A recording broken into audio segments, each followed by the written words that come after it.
विधायक कमलेश भाई, सुंदर पटेल जी, हमारे सब वरिष्ठ नेता, बहुत सारे इतने पुराने, कमल राय हमारे प्रभारी हैं, सभी यहाँ मेरे पुराने साथीगण और इस कार्यकर्ता सम्मेलन में आए हुए सभी कांग्रेस परिवार के सदस्यगण, बहुत खुशी होती है यहाँ आकर। मुझे 42 साल पहले का समय याद आता है। मैं जीप में दौरा करता था। जो पुराने लोग यहाँ बैठे हैं, नौजवानों को वो समय नहीं पता जब सड़कें नहीं हुआ करती थी, जब कोई सुविधा नहीं थी। वो पतालकोट तो 2.5 घंटे नीचे पैदल चलना पड़ता था। आप जानते हैं क्या था पतालकोट। आज के बच्चों ने वो पतालकोट नहीं देखा जो पुराना पतालकोट था। मुझे याद है कैसे नीचे जाते थे और वहां के लोगों को दुनिया से कोई मतलब नहीं था, खाली नमक के लिए बाहर आना। सीमित कपड़े पहनते थे और आज वहां के बच्चे जीन और टी शर्ट में घूमते हैं। ये आज परिवर्तन हुआ। धीरे धीरे हम आगे बढ़े। हमारे 2000 गांव जो छिंदवाड़ा जिले में हैं, कुछ ना कुछ काम शुरू करवाया। और छिंदवाड़ा की तो पहचान नहीं थी। भोपाल में अगर हम कहते थे हम छिंदवाड़ा से, वो कहते थे कौन सा छिंदवाड़ा, वो नागपुर वाला, पहचान नहीं थी। अब तो आप कहीं भी जाएं, बोले हम छिंदवाड़ा जिले से हैं, आप अपनी छाती ठोक कर कह सकते हो हम छिंदवाड़ा जिले से हैं। फिर भी आगे का रास्ता बहुत लंबा है और सबसे बड़ी मुझे चिंता नौजवानों की। हमारे बुजुर्गों ने तो जीवन काट लिया। मुझे याद है यहाँ गिने चुने गांव में बिजली हुआ करती थी, गिने चुने गांव। याद है ना, सब पुराने लोग हैं। इन बच्चों ने तो वो समय देखा नहीं है। तो धीरे धीरे हम आगे बढ़े। सड़कों की बात हुई और सुविधाओं की बात हुई, धीरे धीरे आगे बढ़े। पर आगे का रास्ता लंबा है और सबसे बड़ी चुनौती नौजवानों का भविष्य है। हमारे बुजुर्गों ने तो जीवन काट लिया बिना बिजली के, बिना पानी के। पर आज का नौजवान क्या जिंदगी भर गड्ढे खोदेगा?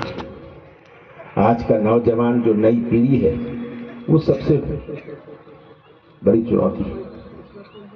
आज का नौजवान में एक तरफ है कि उसको व्यवसाय का मौका मिले, उसके हाथों को काम मिले। ये आज सबसे बड़ी चुनौती है। और हमने छिंदवाड़ा में इतने सारे ट्रेनिंग सेंटर बनाए। मुझे दुख होता है कहते हुए कि आपके यहां से कोई नहीं जाता। कोई गया बताइए? तो ड्राइवर ट्रेनिंग सेंटर है, कोई पैसा नहीं देना, हॉस्टल है। आपसे मैं निवेदन करता हूं, बाकी सब ट्रेनिंग सेंटर है, देश भर में वो रोजगार मिला हुआ है। ड्राइवर बन गए, 8वीं पढ़े हुए, 9वीं पढ़े हुए ड्राइवर बन गए, आज 15,000 20,000 रुपए कमाते हैं। पर इस ब्लॉक से कोई नहीं आता। तो मैं तो आपसे निवेदन करूंगा, मैं वरिष्ठों से कहूंगा कि आप कम से कम सब ट्रेनिंग सेंटर देख तो लीजिए। 1200 रुपए महंगाई। आप सब किसान हैं, छोटे छोटे किसान हैं, बीज के लिए भटक रहे हैं, खाद के लिए भटक रहे हैं। ये आप से यही निवेदन करना है कि आप सच्चाई का साथ दो। कमलनाथ का साथ मत देना, पर कौन सच्चाई का साथ तो दे दो। सच्चाई का साथ दीजिए। सच्चाई का साथ देंगे तभी आपका भविष्य सुरक्षित रहेगा। हम यहां से, जैसे अभी बताया गया, कमलेश ने बताया, भाजपा का समर्थन मिलता है। तो ये आपको सोचना है। और फसल तो सामने कटेगी। आप आवेदन लाएंगे, उसके ऊपर अपना परिणाम भी लिख दीजिएगा कि आपके बूथ में क्या रिजल्ट था। कि मुझे तो सबसे ज्यादा प्राथमिकता देनी है जिनका बूथ अच्छा है। वो तो न्याय हुआ ना। तो फसल सामने कटेगी और फसल सामने कटेगी, नतीजा सामने। तो उसी के मुताबिक प्राथमिकता मिलेगी। जहां अच्छी फसल वहां ज्यादा प्यार, तो प्राथमिकता उन्हें मिलेगी।